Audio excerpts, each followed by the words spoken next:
250 years ago, leaders from 13 separate colonies gathered in Philadelphia and made a terrifying and bold decision. They announced their collective separation from the British Empire. They did so with a stated willingness to risk their lives, their fortunes, and their honor. They didn't agree on everything. Not every delegate signed, and New York's delegates abstained out of a deference to the mix of feelings in the empire colony turning state. Nonetheless, they made a transcendent statement on unalienable rights and took this bold, unified step into the dark. In that spirit of unity, I collaborated with several of my history podcast colleagues to record a reading of the Declaration of Independence. Whether you've read the entire text before or not, I encourage you to listen and absorb the power of its words and ideas right now. July 4th, of course, is the date that commemorates the adoption of the Declaration itself. But we are releasing this recording today, July 2nd, the date John Adams would regard as America's Independence Day, because it was, in fact, the date of the Continental Congress's actual vote for independence. If you'd like to go deeper over the holiday weekend, I invite you to watch my PBS special, The Unlikely Union, a storytelling symphony of America, which covers the first century of our nation's founding. It's a recording with the full orchestra of my touring live show. You can stream it for free throughout the rest of the summer on the PBS app or at pbs.org. Simply search for the title, The Unlikely Union, and click the link in the episode description, or visit our website at htdspodcast.com. And now, I'm pleased to share the Declaration of Independence as read by familiar voices, including Lindsay Cormack, my co-host on the new show Government That Doesn't Suck, Ben Sawyer and Bob Crawford of the Road to Now podcast, Colleen Shogan of In Pursuit podcast, and my dear friend Lindsay, not the Senator Graham, host of History Daily, American Storytellers, and American Scandal. In Congress, July 4, 1776, the unanimous Declaration of the 13 United States of America. When, in the course of human events, it becomes necessary for one people to dissolve the political bands which have connected them with another, and to assume among the powers of the earth the separate and equal station to which the laws of nature and of nature's God entitle them, a decent respect to the opinions of mankind requires that they should declare the causes which impel them to the separation. We hold these truths to be self-evident, that all men are created equal, that they are endowed by their Creator with certain unalienable rights, that among these are life, liberty, and the pursuit of happiness. That to secure these rights, governments are instituted among men, deriving their just powers from the consent of the governed.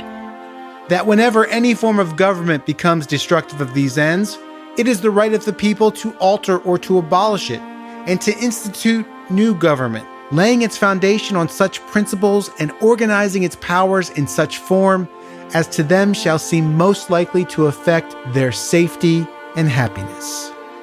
Prudence indeed will dictate the governments long established should not be changed for light and transient causes.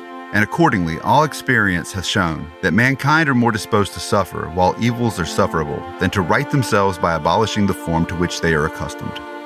But when a long train of abuses and usurpations, pursuing invariably the same object, evinces a design to reduce them under absolute despotism, it is their right, it is their duty to throw off such government and to provide new guards for their future security. Such has been the patient sufferance of these colonies, and such is now the necessity which constrains them to alter their former systems of government. The history of the present King of Great Britain is a history of repeated injuries and usurpations, all having in direct object the establishment of an absolute tyranny over these states. To prove this, let facts be submitted to a candid world. He has refused his assent to laws, the most wholesome and necessary for the public good. He has forbidden his governors to pass laws of immediate and pressing importance, unless suspended in their operation, till his assent should be obtained. And when so suspended, he has utterly neglected to attend to them. He has refused to pass other laws for the accommodation of large districts of people, unless those people would relinquish the right of representation in the legislature, a right inestimable to them and formidable to tyrants only. He has called together legislative bodies at places unusual, uncomfortable, and distant from the depository of their public records for the sole purpose of fatiguing them into compliance with his measures. He has dissolved representative houses repeatedly for opposing with manly firmness his invasions on the rights of the people.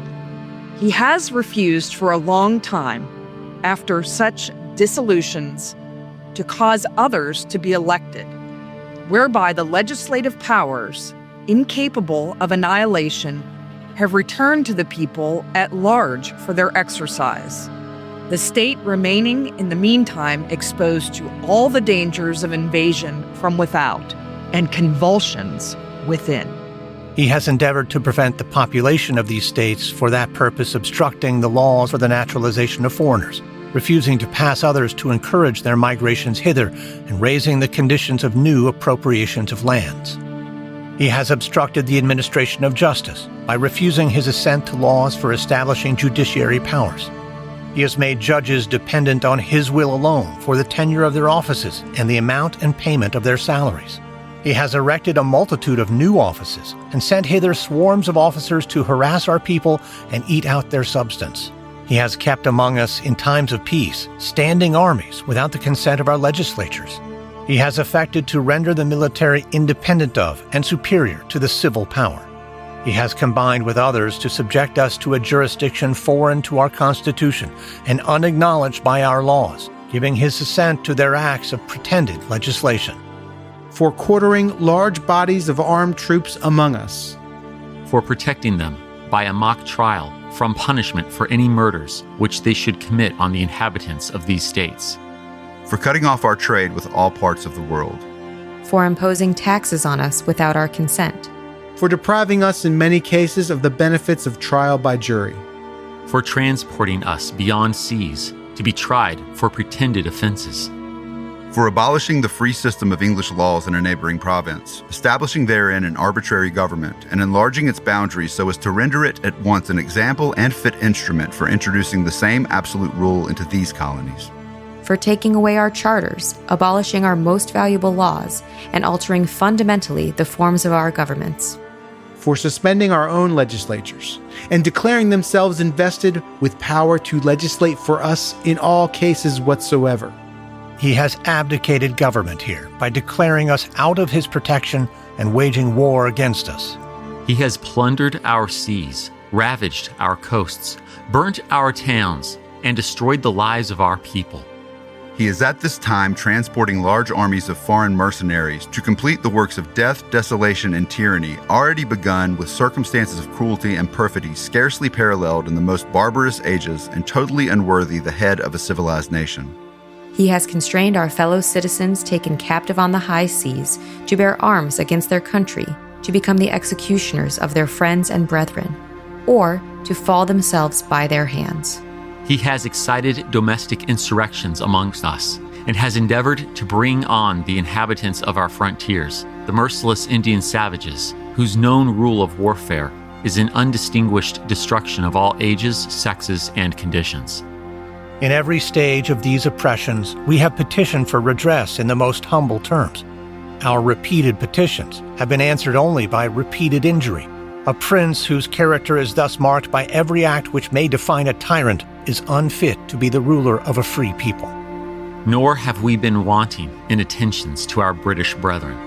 We have warned them from time to time of attempts by their legislature to extend an unwarrantable jurisdiction over us.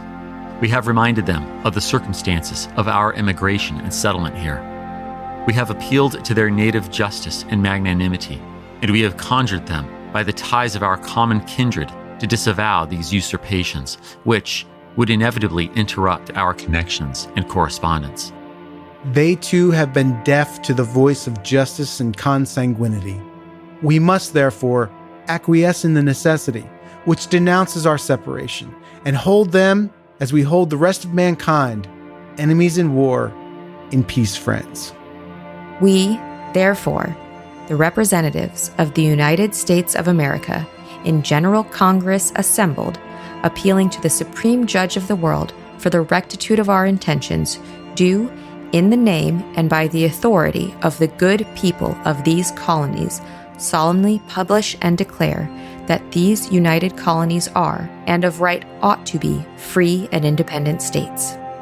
That they are absolved from all allegiance to the British Crown, and that all political connection between them and the state of Great Britain is and ought to be totally dissolved, and that as free and independent states, they have full power to levy war, conclude peace, contract alliances, establish commerce, and to do all other acts and things which independent states may of right do. And for the support of this declaration, with a firm reliance on the protection of divine providence, we mutually pledge to each other our lives, our fortunes, and our sacred honor.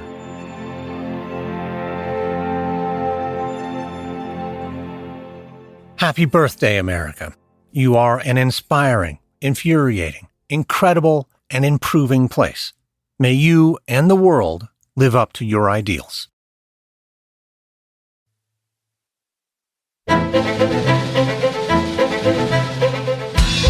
HTDS is supported by fans at htdspodcast.com/membership.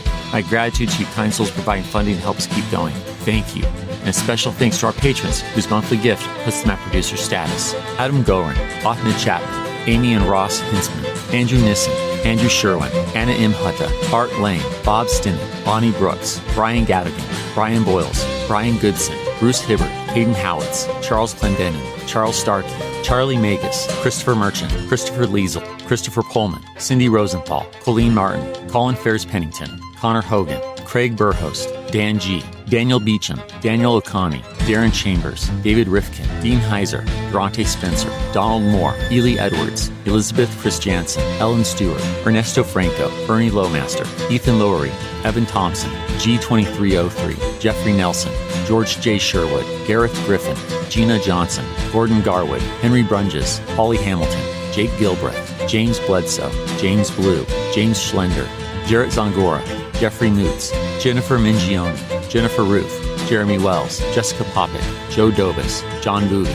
John Frugal Dougal, John Huber, John Messmer, John Oliveros, John Rudlevich, John Schaefer, Jonathan Sheff, Jordan Corbett, Joseph Curry, Joshua Steiner, Julian Wright, Justin May, Carl and Elizabeth Saley, Carl Friedman, Carl Hindle, Carl Romer, Ken Culver, Kim R., Kristen Pratt, Kyle Decker, L. Paul Goringer, Laura Norman, Lawrence Neubauer, Linda Cunningham, Mark Ellis, Marcia Smith, Mason Glenn, Matt Siegel, Michael Sullivan, Nick Cafferel, Owen W. Sedlak, Peter Hugenroth, Philip May, Randy King, Rich Ruckel, Rick Brown, Robert Drazovich, Rock Day, Sam Holtzman, Sarah Prescott, Sarah Treyway, Scott Hurst, Shannon Hoagland, Sharon Thiessen, Sean Baines, Sean Collins, Stacy Ritter, Steve Williams, Creepy Girl, Thomas Churchill, Thomas Matthew Edwards, Thomas Sabbath, Tim and Sarah Turner, Todd Curran, Tom Bostofka, Walter M. Ames, Wesley McCage, and Zach Jackson.